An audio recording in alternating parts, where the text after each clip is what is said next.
Anda melihat kita masih relevan nggak posisinya? Apakah kita juga harus mempertimbangkan untuk keluar dari BOP seperti desakan MUI? Iya, pertanyaannya itu juga bisa dibalik. Kalau kita keluar ngapain aja? Jadi sama-sama ada plus minusnya. Kalau Melihat ada tanda-tanda perang akan berhenti dalam waktu dekat, masihkah efektif bird of peace bentukan Trump? Inikah saatnya Indonesia mundur dari Dewan Perdamaian tersebut? Kita bahas bersama anggota Komisi 1 DPR fraksi PKB Syamsul Rizal dan Guru Besar International Relations St. Petersburg State University Bu Kony Rahakundini Bakri. Selamat petang semuanya. Selamat petang. Assalamualaikum. Waalaikumsalam warahmatullahi wabarakatuh. Saya ke Deng Ical dulu ya, Deng Ical. BOP ini kan cita-citanya perdamaian, tapi ketika ketuanya melakukan serangan dan hingga saat ini kayaknya belum ada tanda-tanda kesepakatan dengan Iran, masihkah BOP ini efektif sejalan dengan cita-citanya? Ya, kalau sebagai organisasi BOP ini mungkin masih bisa efektif, tetapi sebagai sebuah langkah komunikasi dan campaign itu hampir tidak mungkin efektif. Karena image yang dibangun oleh seorang Trump itu yang kemudian mengambil posisi menyerang Iran, sementara dalam tahap negosiasi yang oleh kalangan tertentu atau kita semuanya itu melihat masih ada peluang untuk bernegosiasi lebih panjang, lebih lama ini. Kemudian yang paling parah ini karena pas di bulan Ramadan kemudian terjadi serangan ke Iran. Nah ini yang menyebabkan dalam konteks citra itu hampir tidak mungkin bisa efektif. Walaupun secara kelembagaan kita mesti sadar bahwa tidak ada lagi organisasi yang lain yang bisa menjadi alternatif selain PBB. Sementara efektivitas PBB juga ini masih diragukan sampai hari ini, terkhusus masalah kedamaian atau kemerdekaan Palestina atau perdamaian di kawasan Gaza. Tapi Anda melihat kita masih relevan nggak posisinya? Apakah kita juga harus mempertimbangkan untuk keluar dari BOP seperti desakan MUI? Iya, pertanyaannya itu juga bisa dibalik. Kalau kita keluar ngapain aja? Jadi sama-sama ada plus minusnya. Kalau saya secara pribadi menganggap bahwa keberadaan kita bisa saja tetap di situ, tetapi fungsinya jangan terlalu berharap banyak. Jangan terlalu membuang banyak energi, tetapi kita tetap dalam pusaran diplomasi dan informasi-informasi yang pertama. Ya. Oke, kalau gitu Bu Kony, kalau misalnya kita keluar, pertanyaannya kita terus ngapain? Nah, tapi juga Bu Kony, kalau sekarang kondisinya Amerika Serikat lagi panas dengan Iran, kemudian kita keluar begitu saja dari BOP, akan ada dampak nggak untuk Indonesia? Kita aman-aman aja nggak? Begini, kita balik dulu nih, asalnya dulu apa? Kenapa Indonesia terlibat dalam BOP ya? Pertama kita klarifikasikan mandat kita. Mandat kita tuh jelas untuk defensif ya kan? Terus memastikan bahwa ROE-nya itu defensif dan kemudian memastikan legal review-nya kuat. Tiga ini aja udah lemah.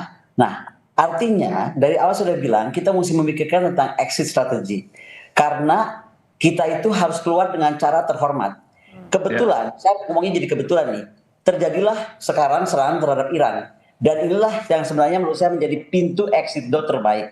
Karena gini ya, dalam studi keamanan, label itu tidak menentukan realitas. Boleh aja dia namanya board of peace, tapi de facto dia bisa menjadi board of war.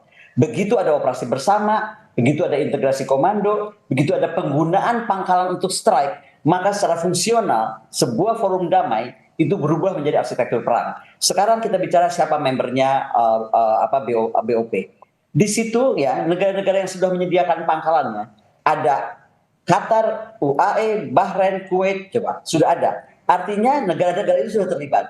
Jelas ada Israel, udah pasti. Jadi dari situ saja sudah ada 7 negara yang sudah terlibat masuk ke dalam war gitu. Nah, apakah sekarang sudah melalui serangan militer bersama? Mungkin masih baru terpisah. Tapi apakah kemudian komando dan sistem tempur sudah terintegrasi? Mungkin sedang dalam proses terintegrasi. Tapi yang sudah pasti pangkalan negara anggota sudah dipakai untuk operasi ofensif terhadap Iran. Tapi Bu Kony, kalau kita mengambil momentum ini untuk keluar dari BOP, ada dampak nggak buat Indonesia? Sekali lagi gimana? Kalau kita mengambil momentum ini untuk keluar dari BOP seperti standing point ini bukan itu, kita mendingan keluar. Aman nggak tapi posisi kita sebagai negara? Justru aman karena Indonesia bisa kembali kepada jati dirinya. Jati diri Indonesia itu kan dia bebas aktif. Ketika dia masuk ke dalam BOP yang waktu itu masih kita percaya masih board of peace ya kan.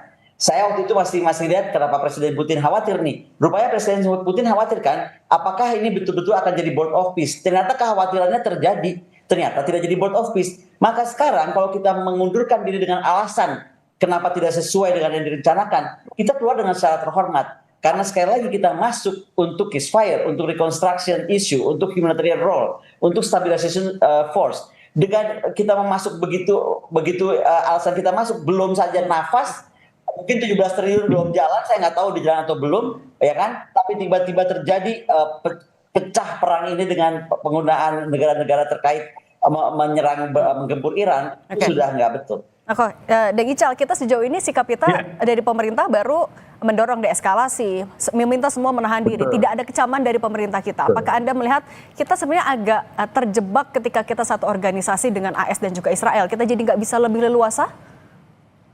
Tidak, sama sekali. Seharusnya board of peace itu tidak menjadi pembatas, tidak menjadi koridor. Bahkan bisa jadi forum itu bisa menjadi forum untuk kongko-kongko dan menegur secara langsung.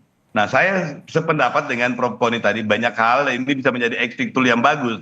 Tapi dalam sisi tertentu, pemerintah berharap perubahan eskalasi yang begitu cepat ini menjadikan board of peace itu akan terjadi seperti semacam kocok ulang lah.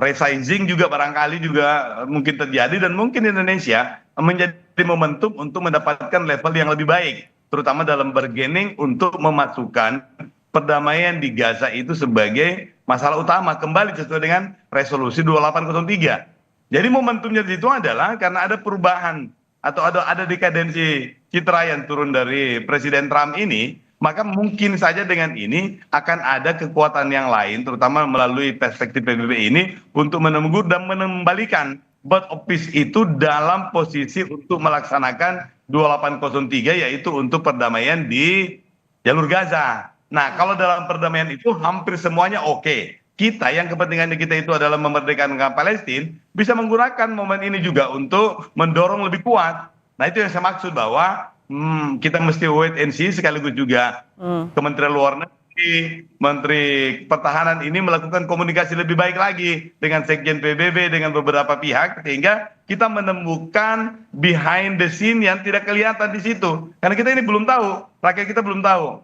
Tetapi yang kedua adalah apa yang menjadi catatan komisi kami, itu adalah bagaimana setiap etape, setiap perkembangan aktual ini mesti dijelaskan secara lebih transparan kepada masyarakat Indonesia. Kenapa? Karena apa yang dikeluarkan oleh Majelis Ulama Indonesia itu bisa merangsang perkembangan opini yang tidak bagus untuk political domestiknya kita di Indonesia. Dan yang paling parah itu jangan sampai nanti kepercayaan masyarakat terhadap pemerintah itu berkurang. Kepercayaan terhadap Prabowo itu turun, itu bisa menjadi masalah lebih besar lagi ke depannya. Nah, oke, kalau itu kita juga harus menjaga marwah hubungan internasional kita di dalam negeri. Nah, kemudian juga tapi Bu Koni, kalau kita membaca karakternya dari Trump sendiri, mungkinkah kita akan bisa mundur tanpa ada konsekuensi?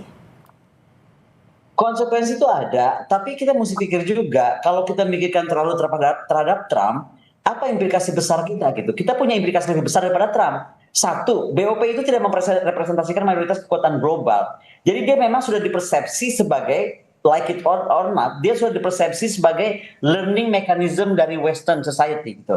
Itu waktu belum terjadi serangan Iran, ya kan? Nah, waktu itu legitimasi internasional masih diperdebatkan. Sekarang sudah selesai perdebatan, sudah jelas board of peace itu menjadi board of war karena orang-orang Israel sudah terlibat semua. Tadi kalau dibilang mau membebaskan Palestina misalnya kan, atau mau membantu Palestina, lo Palestinanya aja nggak ada di sana, bagaimana? Itu kan sebenarnya alasan pertama kenapa negara-negara besar seperti BRICS ya, Rusia, Cina, Brazil, India itu nggak mau masuk gitu, karena dia melihat loh Palestina aja aktor utamanya nggak ada di sana. Nah, kalau Indonesia memaksakan diri, ini yang menurut saya akan resiko diplomatik Indonesia akan lebih besar. Pertama, ini akan sensitif terhadap persepsi dari politis bebas aktif kita yang ternyata dianggap bergeser.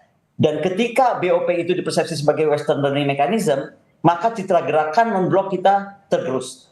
Contoh nih, sekarang kan Perdana Menteri Iran udah nyatakan, mana statement Indonesia anti serangan ini atau pro Irannya, nggak ada kan? Kemudian trust global kepada Global South menurun. Kita adalah pemimpin Global South loh. Ingat ya, Indonesia itu tidak besar. Nah, yang paling akhir, positioning Indonesia itu dipertanyakan, kamu tuh sebenarnya apa gitu. Oke. Artinya menegaskan kembali sikap kita non-blok, kemudian politik bebas aktif itu yang harus ditegaskan tidak hanya di dalam negeri tapi juga di luar negeri. Kalau gitu Prof. Koni Rahakuni. Ya, karena itu jati diri bangsa. Oke, baik.